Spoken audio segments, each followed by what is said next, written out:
Wes stood under the flickering motel sign, rain slicking his sharp jaw, and lifted a crumpled slip of paper I had tossed out the truck window 200 miles back. My gas station receipt. Faded now, rain-stained, soft at the edges. "You kept this," I said. It wasn't a question. My voice came out lower than I meant. "You threw this away too carefully," he answered. The highway behind him was closed. Orange barricades, a cop's flashlight sweeping the dark. We had split the last rental car out of the airport when the storm rolled in. Two strangers sharing gas money, and I had spent 4 hours pretending I didn't watch his hands on the wheel. Now we're stranded, and he was holding the one thing I wanted gone. So I made a mistake. I reached for it. Wes stepped back, just an inch, into the rain. Neon caught the wet line of his throat. "Give it here," I said. "Tell me why you circled the exit number first." My stomach dropped. I had circled it. A truck stop where I laughed so hard at his terrible joke that coffee went up my nose. That mark was forgotten, at least by me. Not by him. And the question landed like cold water. Why did Wes rescue a receipt I threw away miles ago? "It's trash," I said. "Ketchup and a soda. Nothing." "Then you won't mind." He folded it back into his shirt pocket, flat against his chest, and my eyes followed the motion like a fool. Behind us, a door opened. Warm light, the smell of burnt lobby coffee. A man in a pressed shirt leaned against the frame, arms crossed, watching us the way you watch a fire while deciding whether to report it. "Rooms fill fast when the road shuts," he said. "You two together?" "No," I said, too quick. Wes didn't correct me. He only glanced over, and something behind his eyes went quiet, and I hated that I put it there. Inside, the desk sign read Bennett Frost, owner. He slid a key across the counter and kept one finger on it a beat too long. "One left," Bennett said. "2 beds. Take it or take the parking lot." Wes reached for his wallet. So did I. Our knuckles knocked on the counter and neither of us pulled back first. "I'll cover it," he said. "You covered gas, so you owe me." A small smile. "Terrible for you." The room smelled of rain and old carpet. Wes peeled off his soaked jacket, hung it on the chair, and I looked away, then didn't. Broad shoulders under a wet shirt. Handsome men I have seen. This was different, and I couldn't name why yet. "You can have the far bed," he said. "Thanks." I sat on the near one. The receipt showed a faint edge above his pocket. "You really drove past your own turn to end up here?" He was quiet a second. "There was another ride, at the airport. Direct route. Why didn't you take it?" Wes didn't answer that. He crossed the room instead and sat on the edge of my bed, close enough that I felt the cold coming off his clothes, close enough to share breath. Then he turned my wrist over, gentle, checking a scrape I got hauling bags. "You're bleeding a little," he said. "I'm fine." His thumb stayed. Rough skin, careful pressure. I forgot the storm. I forgot Bennett. I forgot how to breathe right. "Don't," I said, which was a lie, and we both heard it. "Don't what?" His voice had dropped to nothing. 2 inches. The whole night pulled toward it. But fear is a loud thing, and mine said if I did this and he left at sunrise, I would carry it for the rest of my life. So I slid my wrist free. Wes let me. He always let me. That was the problem. A knock came. Bennett again, holding towels nobody had asked for. His eyes went to Wes, narrowed, then cleared with a recognition that made my skin prickle. "Calder," he said slowly. "Wes Calder. Somebody was asking about a Nico Hayes earlier tonight. Front desk. Said a friend was driving in." I turned. "Who knew we were coming?" Wes held my eyes and gave me nothing. And I still didn't know how the receipt survived the wind, the miles, the trash, or why he kept prof of a moment I had tried so hard to forget. Bennett said the name like he already owned it. Calder, not a question. Wes didn't blink. He slid the key across the counter, told him we'd take the room at the end of the hall, and turned before Bennett could add a second word. So that answered one thing. Bennett knew him. From where, Wes wasn't saying, and I wasn't going to beg for it in a lobby full of stranded strangers. We stepped out into the wet lot instead. The storm had thined to a spit. Orange light from the highway signs bled across the puddles, and Wes walked slow enough to stay beside me. "There's a machine inside," he said. "Or the real stuff 2 doors down. Your call." I stopped. "I drink the burnt kind, the gas station kind." "I know." He kept walking. How did he know that? I'd never said it out loud to anyone on this trip. The diner 2 doors down was half asleep. Wes ordered without a menu. Black, no sugar. A second cup he set in front of me before I reached for my wallet. Small thing. He did it like it wasn't one. "You remembered that?" I asked. "I remember more than I should." He He wrapped both hands around his cup and didn't look up. That was when it stopped feeling harmless. Not the storm, him. A man can explain away one gas station receipt. He cannot explain away knowing I take my coffee biter, that I skip menus, that I count exits when I'm nervous. You've been paying attention, I said. Hard not to. He looked at me then, and the diner light caught the stubble along his jaw. You narrate everything under your breath, you know that? I didn't. My face went hot. Wes reached into his jacket and set a folded slip on the table. Flattened, dried, warped at one edge. The gas station receipt. Mine. The one I'd tossed 200 miles back. Why keep this? I asked. It marked something. He wouldn't say what.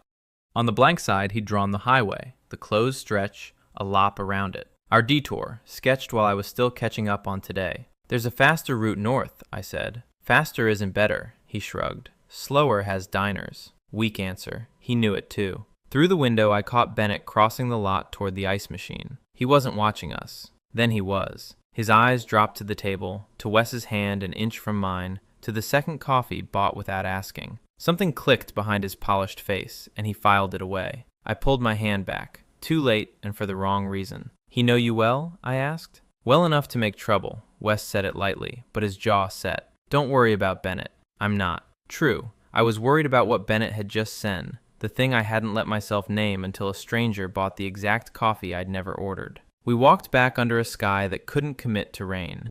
Wes kept to the puddle side, so a passing car soaked him instead of me. Nobody had done that for me since I was a kid. Wes! I stopped at the motel steps. How do you know how I take my coffee? He turned. City glow sat behind his shoulders, and for a second he looked ready to answer something far bigger than the question. Because I was there, he said. The first time you laughed on this trip. I keep the things nobody else bothers to keep. Then he pressed the room key into my palm, warm from his pocket, and climbed the stairs first, leaving me on the step with a question I hadn't planned to ask and a worse one right behind it. What else had he kept? And why did Bennett look like he already knew? Rain hammered the windshield while the engine ticked and refused to turn over. We'd pulled into the gas station a mile back and killed the ignition to save fuel. Bad call. Now the starter just clicked. Wes reached across me for the 2 coffees wedged in the console. He'd bought mine without asking. Cream, no sugar. I never told him that. When did you learn how I take it? I asked. He handed me the cup. You told the kid at the counter in Dalton. I listened. So he'd remembered a throwaway line from 4 hours ago. Why kept track of a stranger's coffee? I turned the cup so the warmth hit my palms and pretended that was the only heat in the car. Wes noticed my collar had folded under itself. He fixed it. Simple. 2 fingers along the seam, straightening the fabric at my throat. Then he didn't move his hand away. Here's the thing about a small car in a storm. The space shrinks. His knuckles rested on my shoulder. His breath touched the side of my jaw. I could count the rain on his lashes. Tell me to move, Wes said. My pulse answered before my mouth did. I can't. That's the problem. Neither of us laughed. The wipers stopped mid-sweat because the battery was dying, and the glass went blind with water. Good. No one could see in. No one could see how close his mouth had drifted to mine. When did his care stop looking accidental? Somewhere between the coffee and the collar, I stopped being able to lie about it. This was not a favor. This was a man leaning in on purpose, giving me 1 clean second to stop him. I didn't stop him. His thumb moved along my collarbone. My whole body leaned in the half-inch that decides everything. Then my phone lit the console. A name burned up through the dark. Bennett, the motel owner. The man who'd watched us in the lobby and filed away the coffee, the hand, the wrong small gesture like evidence. Wes felt me go still. He didn't pull back. He waited, close, his eyes asking the only question that mattered. Him or the screen. And I made the wrong choice. I picked up the phone. Bennett, I said, my voice too even. Yeah, we're stuck at the station off Route 9. Wes sat back slowly. The half-inch became a canyon. He looked out the blind window and set his jaw, and I hated the cold that rushed into the space he left. Bennett's voice was smooth. Just checking my stranded guests. Funny thing, Nico. When your friend booked, he asked which room you were in, before either of you arrived. My stomach dropped. He what? Ask him, Bennett said. I'll hold your rooms. 2 rooms, unless that's changed. The line went dead. I lowered the phone. Wes was still looking at the water on the glass. You didn't have to answer that. He said you asked which room I was in. Before the storm. Before any of this. I turned to him. How would you know I'd be there at all? Wes didn't answer. He turned the key. The engine caught on the third try and settled into a rough idle. We should move, he said, before the road floods. So we moved, and the question sat between us, louder than the rain, hotter than the coffee going cold in my hand.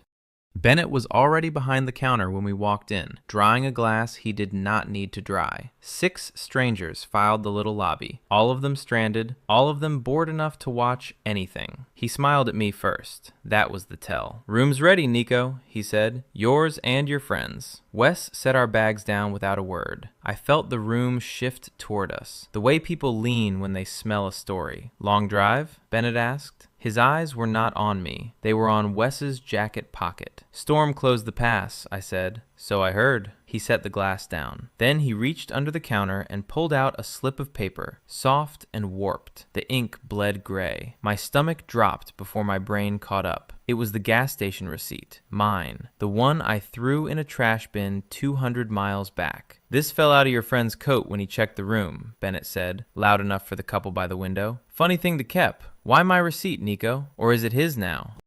The couple looked over. A trucker lowered his phone. The whole tired room went still, waiting for me to explain something I did not understand myself. I opened my mouth. Nothing came. Bennett tilted his head. Funny how he always knows where you are. Heat climbed my neck. I wanted to grab the paper and run. Instead, I froze, and every second I froze made it worse, made it truer. Then Wes moved. He stepped up to the counter, easy, unhurried, and put 2 fingers on the receipt. He did not snatch it. He slid it back across the wood toward Bennett like it weighed nothing. "Keep it if you want," Wes said. "I've got the important part." He was not looking at Bennett. He was looking at me. Level. Steady. The kind of look that answers a question the room did not ask. Bennett's smile thinned. "Maybe you should ask why he saved it," he said to me, softer now, private, though the room still leaned in. "Maybe you should ask why," I said back. It came out before I planed it. Wes almost smiled. Bennett looked between us, and something clicked behind his eyes. Some old file opening. "Calder," he said slowly, tasting the name. "Wes Calder. I thought so." Wes went very still. "Somebody asked about a Calder here," Bennett went on, watching Wes now, not me. "Weeks back. Wanted to know if he ever came through." The trucker went back to his phone. The couple stopped listening. The room let us go, bored again. But I was not free. My pulse was in my ears. I took the key card off the counter. My fingers were not steady. "Second floor," Bennett said, cheerful again, the show over. "End of the hall." Wes picked up both bags. In the stairwell, alone, I finally breathed. "You could have let him keep it," I said. "You didn't have to make it obvious." "It was already obvious," Wes said. "I just stopped lying about it." I stared at him. All this hiding, and here was the thing I had not counted on. My silence back there had not protected me. It had made a stranger the loudest voice in the room, and it had left Wes to answer for both of us. Hiding was not keeping me safe anymore. It was starting to cost him. At the top of the stairs, Wes stopped. "You want to know what he knows," he said. It was not a question. "Yeah," I said. "Who asked about you, Wes? Weeks ago, before any of this." He did not answer. He just handed me my bag, and for the first time all night, he was the one who looked away. The receipt lay between us on the corner table, pinned under Wes's thumb like it might lift off and vanish. Rain had smeared the ink, but the date underneath still held. I'd tossed that slip out the window 200 miles back. He had fished it off the floor mat and kept it dry the whole way here. "That was never supposed to say this much," he said. My throat pulled tight. "It's a coffee receipt, Wes." "Then why can you feel it from all the way over there?" I could. That was the whole problem. He turned his phone to face me. Our route sat on the screen, a thin blue line stitched across 3 counties, and there it was, the detour I'd never once questioned. The highway forked 40 miles south of that coffee stop. One branch ran straight to my brother's driveway, fast and forgettable. The other bent east, slower, dragging us right back through the town where he'd bought that cup. "You took the long way," I said. "I took the way that passed the place you laughed." He kept his voice flat, but a muscle jumped along his jaw. "You laughed at nothing. A stray mutt swiping a napkin off the next table. I've been chasing that sound for 3 days. 3 days. The date on the receipt matched. I flattened my palm against the wood to keep my hand from shaking. "Delano offered you his truck, back at the fork. I heard him through the wall." "He did. And you said no." "I said no." Wes leaned closer, near enough that his breath stirred the edge of the paper. "That truck would have put me home 2 hours ago. I picked the seat beside you, and a storm nobody could outdrive." He slid the receipt across the table until it touched my fingers. "Keep it or burn it," he said, "but choose while you know what it cost." That was the reversal I couldn't take back. The little slip wasn't a memory anymore. It was a question with my name on it, waiting. His hand rose toward my face. It hovered near my jaw, close enough that I felt the warmth off his skin. Then it dropped back to the table without ever landing. He wouldn't take what I hadn't offered. The restraint stung worse than any touch. "Show me," I said. My voice cracked on it. "Show you what? What changed after you kept it? You keep saying it means something. Prove it." For 1 second, his eyes went soft and open, and I saw the whole thing sitting right there, ready to be spoken. He drew a breath to say it. "Room 4's kettle is howling," Bennett said. Neither of us had heard him cross the lobby. He stood at the end of the table now, polished and calm, watchful eyes sliding from the phone to the receipt to the inch of air between our hands. He didn't miss the map. He didn't miss the date. "Long route," Bennett said lightly, reading the screen upside down. "You drove east to come this far west?" Wes reached for the phone. Bennett's gaze got there first. "Funny," Bennett went on. "A fellow called weeks back asking if a Nico Hayes had a room booked. Wanted to time his own arrival." He tilted his head at Wes. "Same voice, I'd say." The floor tilted under me. The thing I'd worked so hard to keep folded and hidden was sitting open on the table, dated, mapped, and now heard out loud by the one man who profited from a clean story. Wes went still. "Bennett, I'm not saying a word to anyone." Bennett straightened his cuff. "Yet." He walked off toward room 4, unhurried, carrying what he'd learned like a receipt of his own. Wes looked at me across the ruined little slip of paper. "What do we do," I said, "when the truth already has a witness?" He didn't answer. He just closed his hand over mine on top of the receipt, careful, holding on where anyone walking through could see. And Bennett, halfway down the hall, glanced back. The trucker in the green cap kept his hand on Wes's forearm like he'd already paid for it. 2 coffees steamed on the counter between them. Wes laughed at something I couldn't hear. From the booth, I felt my jaw tighten before I understood why. Bennett's warning still sat under my ribs. He'd stay quiet only for now. And here I was, burning over a stranger's palm on a man I hadn't claimed in daylight once. Wes stepped back from the counter. Not sharp, just enough space to breathe. He slid into the booth across from me and pushed 1 coffee my way. "Friend?" I asked. "Wanted directions." Wes wrapped both hands around his cup. I gave him the long way. I stared at the rain sheeting the window. "You could have kept talking." "I could have." He tilted his head. "You wanted me to?"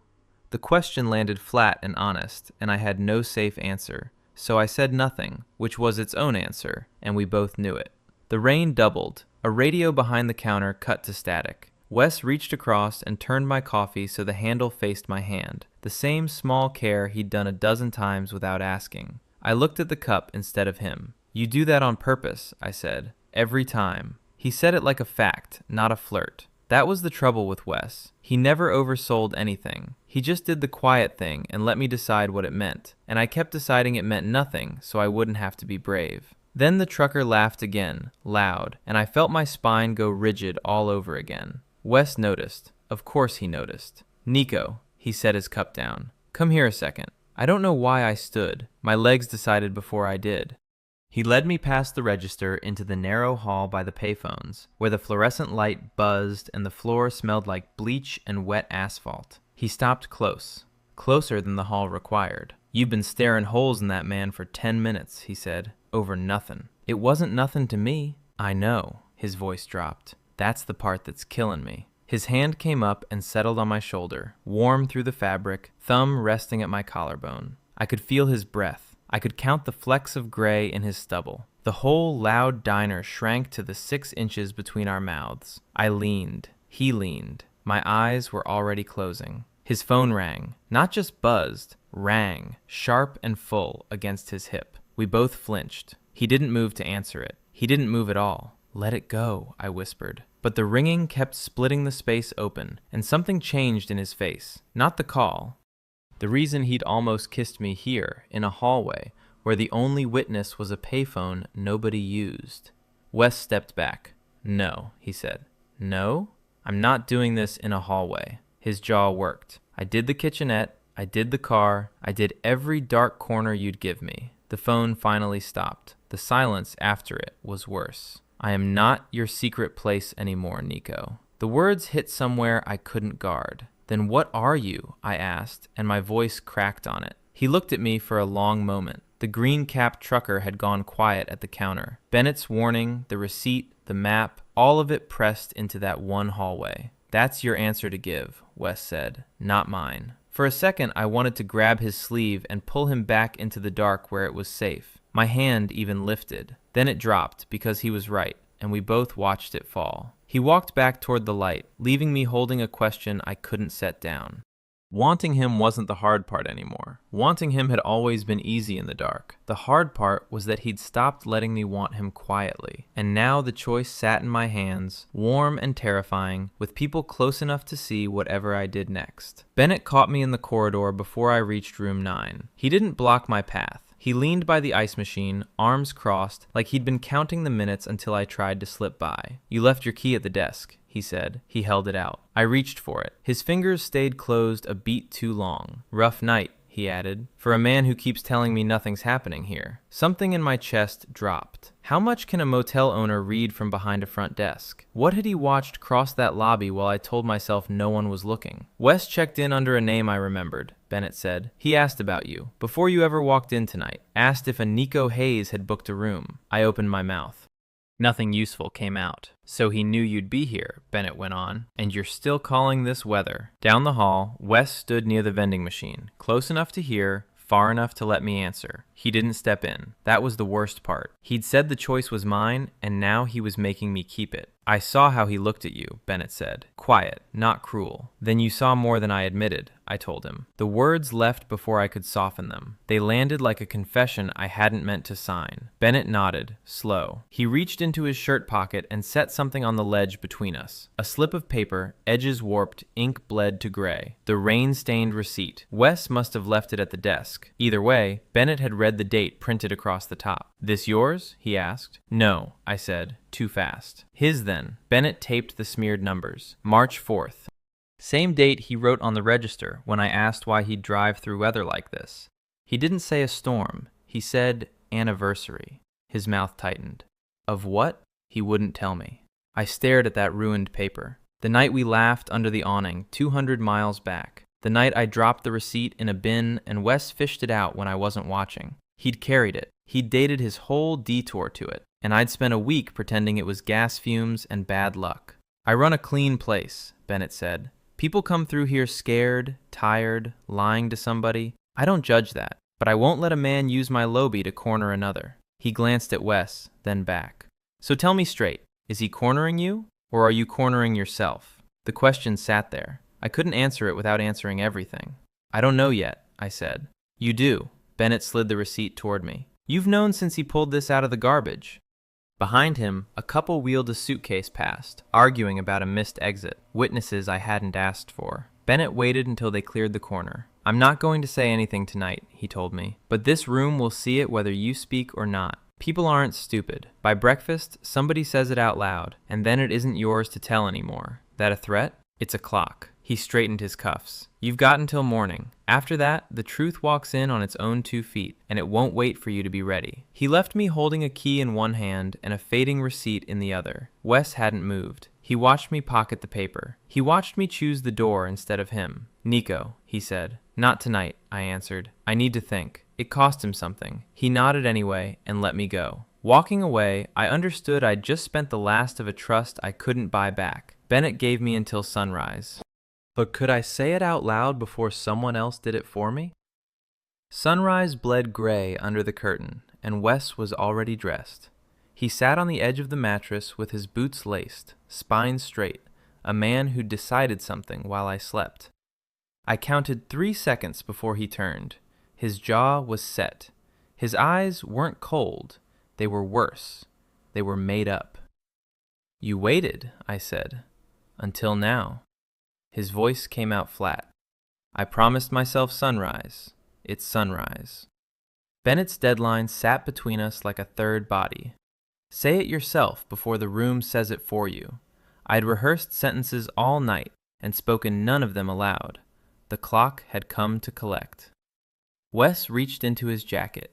He drew out the folded slip, soft at the creases. The March date bled into a bruise. The rain-stained receipt. The one he'd carried 2 states because it marked the first place I laughed with him. He pressed it into my palm. His fingers brushed mine, then retreated fast. "That's yours," he said. "It was always yours." "Not anymore." He rose without hurry. "I won't keep a thing you refuse to claim in daylight." The paper weighed more than paper should. Why did a receipt in my hand feel like a coffin lid? He crossed to the window and lifted the curtain an inch.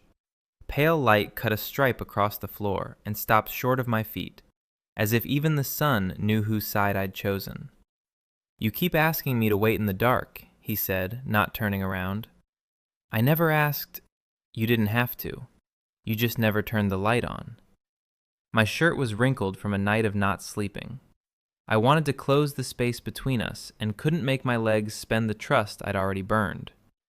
"Bennett gave me until morning," I said. "I know." Wes finally faced me. He told me too. Funny how everyone handed you a deadline except me. That landed harder than the receipt. Bennett had cornered us both.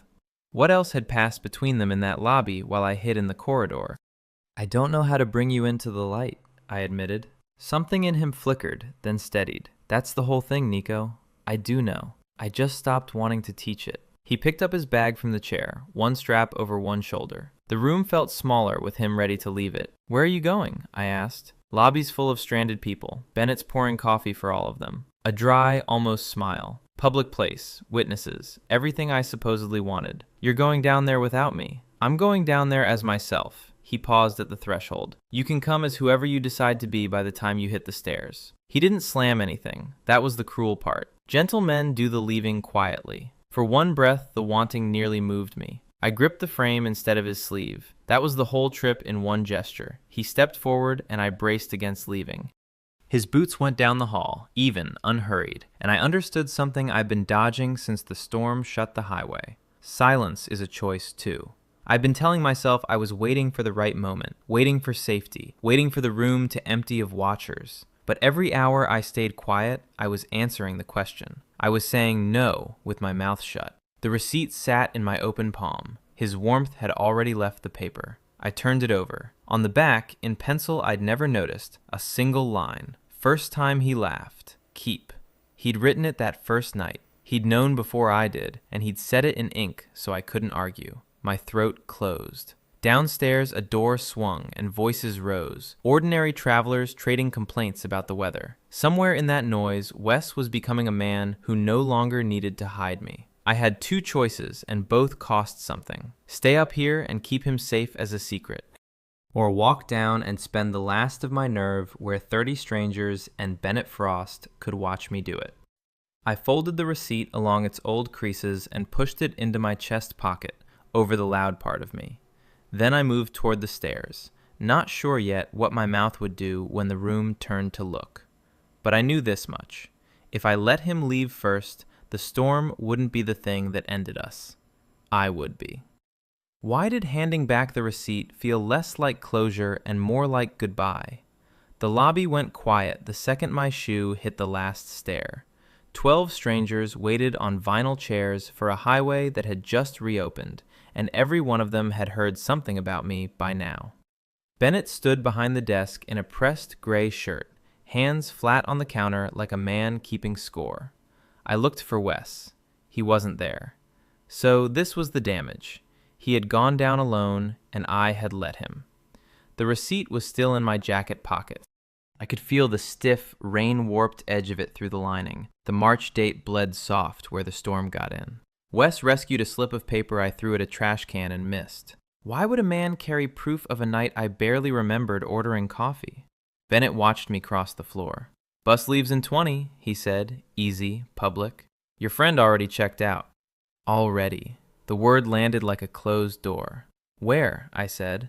He paid, he left the key, he asked me to hand you nothing. Bennett almost smiled. So, you get the morning you chose. A woman near the window folded her newspaper. A trucker glanced up from his phone. They were all pretending not to listen and failing, and I understood that Bennett had built this room like a stage. He wanted it clean. He wanted me to slink out under the exit sign and let the story stay a rumor. Bennett slid a pen across the desk toward a checkout card, a small, clean nudge toward the exit. Sign here and the room forgets by lunch, he said. I left the pen where it stopped spinning. I did not sit down. That surprised me more than it surprised him. You told me I had until morning, I said, loud enough for the chairs to hear. It's morning. It is, Bennett's jaw tightened, and the man is gone. Then I'll say it to the room. My voice shook, and I let it shake. For 2 nights I called Wes Calder a ride I got stuck with. He wasn't. He took this route on purpose. He kept... The glass door swung. Cold air pushed in with the noise of the reopened highway, and Wes stood in it, duffel on his shoulder, stubble sharp under the hard fluorescent light. He had not left. He had been out at the pumps, watching the exit I was supposed to walk through. Every head turned.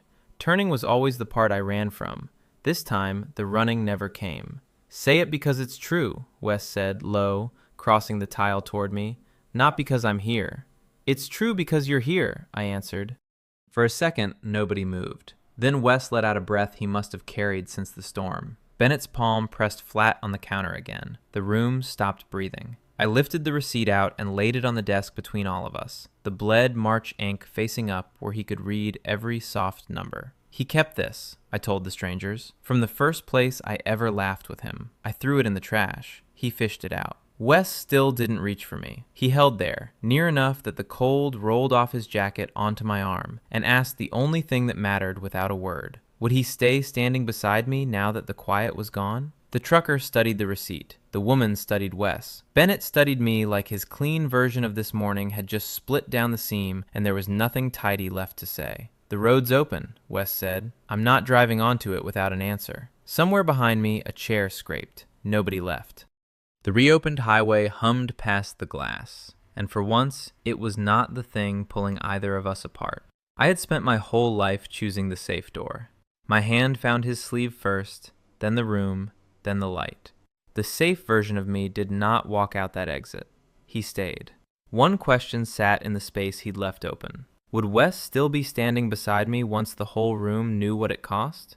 The words were still warm in my mouth when I turned and found the doorway wasn't empty. Wes was already inside. Rain darkened the shoulders of his jacket, and the cold came off him in a thin wave. He hadn't taken the highway. He'd heard me. I could see it in the way his chest rose and held. You said something, he told me. Quiet, steady. Say it again so I know I heard right. My pulse jumped. I said I wasn't going to pretend anymore. Around us, the lobby had gone still. A trucker paused with his coffee halfway up. 2 women near the window stopped talking. Bennett Frost stood behind the desk in his pressed collar, watching the way a man watches a fire he expected but hoped wouldn't reach him. Wes crossed the floor. Not fast. He stopped close enough that I felt the chill leave his sleeve. Then he turned, deliberately, to face the room instead of me. This is the man I love, he said. 5 words. The whole lobby heard them land. Someone's chair creaked. My ears rang like I'd stood too close to a bell. Why did he stay? The highway had opened an hour ago. He could have driven out clean. No witnesses, no cost. Instead, he'd walked back into the one room where saying it could break something. He reached down and took my hand, laced his fingers through mine, slow, and then held on. When the room stiffened, he didn't loosen his grip. He tightened it. The road was clear, I said under my breath. You could have gone. I know. His thumb pressed once against my knuckle. I've been leaving places my whole life. Didn't want to leave this one. Heat climbed my neck. Every part of me that had spent years learning to be chosen in the dark didn't know what to do with being chosen in the light. My hand shook. He steadied it with his. Bennett set something on the counter then, small, curled at one edge from old water. The rain-stained receipt, March date bled soft, the paper he'd used against me the night before. He didn't slide it forward this time. He just left it there, where the ledger light caught it. Then stop hiding him from your life, Bennett said. His voice stayed level, which was worse than anger. Both of you. You want the room to see it? Fine. It sees it. He looked at the receipt, then at me. So tell me, he said. When you drive out of here holding his hand, who back home stops getting your calls? Who finds out the quiet way? A thing this loud doesn't stay in this lobby. The question hit somewhere the confession hadn't touched. I thought of my brother. Of the friends who knew a version of me that was easier to seat at a table. Loving Wes in this room was one cost. The bill Bennett was naming came later, and it had other people's names on it. Wes felt me flinch. He didn't let go. He doesn't have to answer that tonight, Wes said. No, Bennett agreed, but he'll answer it. The trucker finally drank his coffee. The women turned back to the window like they were giving us privacy we hadn't asked for. Outside, tires hissed over wet asphalt, the highway alive again, indifferent to what it had cost to open. Wes leaned in until his mouth was near my ear. I've got the hard part, he said. You just don't let go. So I didn't. In a room full of strangers and one man keeping score, I held on. It felt like standing up straight after years of ducking under a low ceiling. But Bennett's question stayed on the counter beside the receipt, patient, waiting for a morning that hadn't come yet. Who gets hurt when a truth this size finally travels home? Bennett's question came down the motel steps with me. Who back home gets hurt when a truth this loud finally travels? I carried it like a stone I'd forgotten to set down. Outside, the storm was gone. The street had been scrubbed clean overnight, and it was quiet in that way that makes you hear your own breathing. Wes pushed a paper cup into my hands. Black coffee from the lobby machine. I hadn't asked. He just knew by now. You slept, he said, not a question. Barely. I wrapped both palms around the cup. I kept hearing him. Who gets hurt? He leaned against the brick, 2 days of stubble rough along his jaw. My sister already knows. Years now. She'll be fine. And mine? You tell me. I thought about my brother's voice. A decade of rehearsed lies. She'll be angry I waited, I said. Not that I told her. So that was the answer. Bennett had wanted the truth to cost everything. It only cost the version of me that had been hiding. A car went by, tires hissing on wet asphalt. Wes watched it pass, then turned back to me. We do not get to call this easy, he said. No. The coffee scalded my mouth and I didn't care. We don't get to call it clean, either. Then what do we call it? I looked at him properly. The wide shoulders, the tired eyes, the man who'd waited at a door instead of walking through it and gone. Then we call it honest, I said. Something in his face loosened, not quite a smile, older than a smile. He reached over and fixed my collar. That was all. His fingers grazed my neck, slow, in plain daylight, where any passing car could see. He didn't scan the street first. He didn't check for anyone watching. He touched me like he had the right. I stayed still. I let him. That was the new thing. For weeks in that cold car, under one shared jacket, I'd been the one flinching at every set of headlights. Now his thumb rested at the edge of my jaw, and nothing in me pulled away. Then he dug into his back pocket. The rain-stained receipt, curled at the corners, the ink gone soft and gray. The one from the gas station where I first laughed with him. You still have it, I said. Told you I would. Bennett left it on the counter. I stopped. You figured I'd leave it there. He folded my fingers over the paper. I went back in for it. The receipt was warm from his pocket. That small warmth undid me harder than anything said in front of that crowd. A woman stepped out with a suitcase, glanced at the two of us, and kept walking to her car. The morning didn't crack open. Nobody stared. That surprised me more than it should have. Where do you want to drive? Wes asked. Underneath it sat the real question. Not the road, the rest of it. Not home yet, I said. Somewhere we don't have to explain ourselves. He nodded, like he'd been quietly hoping I'd say exactly that. We stood on the curb with our coffee going cold. Our hands rested side by side on the warm hood of the rental, close enough now, finally allowed. I didn't take his. I just let mine settle beside it, in the light, where nothing covered us. The receipt was in my pocket, his shoulder pressed easy against mine, and for the first time on this whole trip, I wasn't counting how far we still had to go. The road home would look different now, longer maybe, but mine to choose. Morning came gray and rinsed clean, and the street outside still smelled like last night's storm. We sat on the curb with 2 paper cups, knees almost touching. Wes had bought the coffees without asking how I take mine.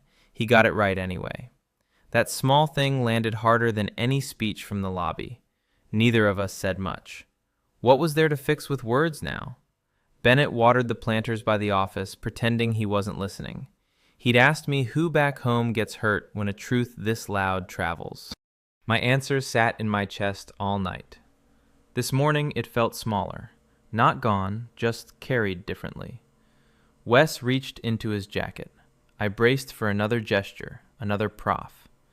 Instead, he pulled out the receipt, that faded slip with the gas station ink half washed away. He didn't hand it to me. He set it flat on the concrete between our cups, weighted under his thumb so the wind couldn't take it. "You kept pulling that thing out like it's a passport," I said. "It kind of is." He turned it so I could read the smeared date. "You laughed here. First time." I heard it, and I stopped planning my exit. I stared at the paper. So that was why he saved a receipt I threw in a trash bin 2 states back? Not sentiment for show. A marker. The exact place he decided to stay near me instead of catching the other ride. A delivery truck hissed past through a puddle and soaked the far lane. Wes didn't flinch. He just moved his cup an inch closer to mine, like the noise was a reason to close the gap. "I need to say something," he said, "and it's not romantic. Go." "We do not get to call this easy." He kept his eyes on the receipt, not on me. "I hurt people to get here. So did you. If we pretend otherwise, we'll rot." My throat tightened. Would he take it back if I agreed too fast? Would honesty this plain scare him off? "Then we call it honest," I said. He looked up. Something in his jaw loosened. His hand came up and settled on the back of my neck, warm, steady, in full view of the office window and Bennett's careful watching. He didn't check the street first. He didn't lower his voice. He just held on. A month ago, that touch would have sent me scanning for who might notice. Now, I let it be a fact. Simple as the coffee cooling in my hand. "What happens when you get tired of the hard version?" I asked. "I stop being here." His thumb moved once against my hairline. "That's the deal. No quiet exits this time. If I go, you'll see me go." That cost him. I could tell by how flat he said it, like a man reading his own terms out loud so he couldn't wriggle free of them later. Bennett shut off the hose. He didn't say a word, but he gave the smallest nod, the kind you give when a thing you doubted turns out to be real. Even he had stopped waiting for us to fall apart. Wes picked the receipt back up. This time he tucked it into my jacket pocket, not his. "It's yours," he said. "You made the sound." I pressed my palm flat over the pocket. The paper crinkled once, then went still against my chest. We finished the coffee slow. The road behind us was longer than the road home, and neither of us pretended last night had been only weather. That was the part that scared me, and the part that finally felt clean. Can we build something honest out of what we broke to get here? I didn't know, but he was still on the curb beside me when the sun cut through, close enough to share breath, choosing it in the daylight. The diner smelled like burnt toast and cold rain gone stale. Wes slid into the booth across from me and set 2 forks down like he was dealing cards. New place. Not the street. Not the lobby where everyone had watched. That mattered more than I wanted to admit. He turned his mug a slow quarter turn. "You kept checking the window." "Habit," I said. I did not tell him the real thing. I was waiting for someone to walk in and take all of it back. "Nobody's coming to undo it, Nico." He said my name plain. No performance. It happened. In front of Bennett. In front of the whole stranded room. So that was the answer to the thing that had stayed warm and cruel between us all night. Would the morning shrink what he did? It hadn't. He was still here, still ready to say it where a waitress could hear. She refilled us without asking. Steam climbed between our faces. I watched his hand and did not reach for it yet. "What do we tell the people back home?" I asked. That was the sharp one. That was Bennett's blade, handed to me and left in my chest. Wes did not flinch. The truth, slowly, to the ones who earned slow. And the ones who didn't, then they hear it fast. A small, tired smile. "I'm done rehearsing it. Start with your brother? Start with mine." He almost laughed. He owes me a worse conversation than I owe him. I reached into my jacket and put the receipt on the table between the forks. Rain had dried it stiff and pale, the ink half ghosted. He had walked into a storm for a scrap of paper because I laughed at a bad joke there once. I still could not fully hold what that meant. "You could have just told me," I said. "I tried to. For weeks." He tapped the faded slip once. This said it better than I could. The bell over the door rang. I tensed. Only a trucker, shaking water off his coat. Nobody for us, nobody against us. Just an ordinary morning refusing to turn dramatic. Wes felt me settle and let his fingers move. Not a grab. He laid his hand over mine on the table, in the open, where the trucker and the waitress and the fogged glass could all see it. He did not hide the touch. He did not make a speech about it either. That was the whole difference from every quiet thing before. We do not get to call this easy, I said. Then we call it honest. His thumb moved once across my knuckles. I looked down at both our hands over the stiff, ruined receipt. It was not a clean start. I had wounds I hadn't dressed. So did he. There were calls I still owed, faces that would go cold. The cost had a name, and it wasn't finished being paid. But something had actually changed here, and I could point to it. Yesterday he loved me with the lights off. This morning he held my hand while my coffee went cold and a stranger watched, and neither of us moved away. Eat, he said, nudging the plate. Road's long. Which road? The one that isn't home yet. He said it like a place he had chosen on purpose. I picked up the receipt and slid it back into my pocket. Mine now. Not evidence, not a secret. His hand followed to the edge of the table and stayed near mine, patient, unhurried, unhidden. Could two men who had lied so carefully build something honest now? I did not have the answer. I had a booth, a cooling breakfast, a rain-ruined slip of paper, and a hand that would not leave the light. For one morning, I let that be enough. The cafe was half awake when Wes slid the receipt across the table, and I finally understood why he had never let it go. You kept it, I said, not a question. My thumb pressed the soft, rain-warped edge of the paper. I kept it. He held my eyes this time. That alone felt like a different man from the one who used to talk to his coffee instead of me. Bennett stood at the counter 2 tables away. No clipboard now, no lobby to run, no stranded travelers to manage. Just a polished man buying a muffin and pretending he could not hear us.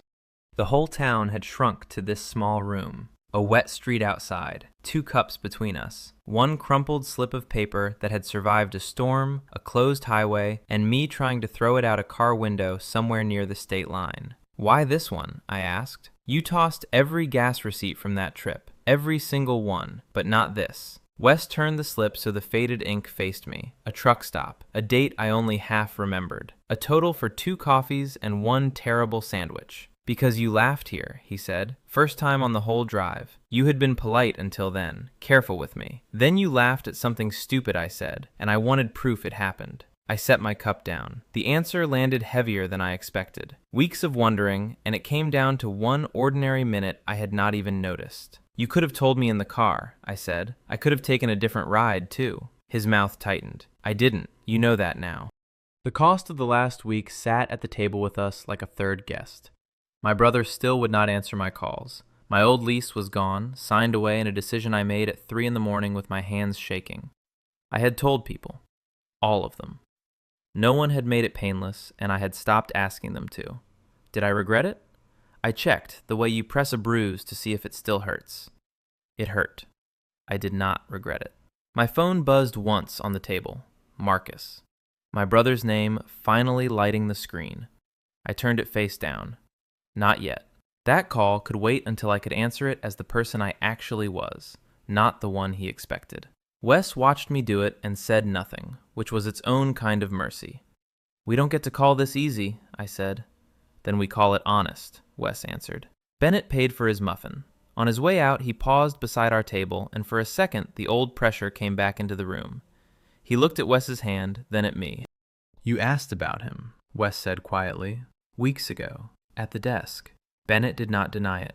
I like to know who is passing through, he said. Then, softer, almost human, good luck, both of you. The bell over the door rang once behind him, and the pressure left with him. Wes reached across the table. He laid his hand over mine, palm warm, fingers open, right there where the morning crowd could see. No shadow to hide it in, no storm to blame. His thumb moved once over my knuckles, slow, unhurried, like he had decided this was allowed now. I did not pull away.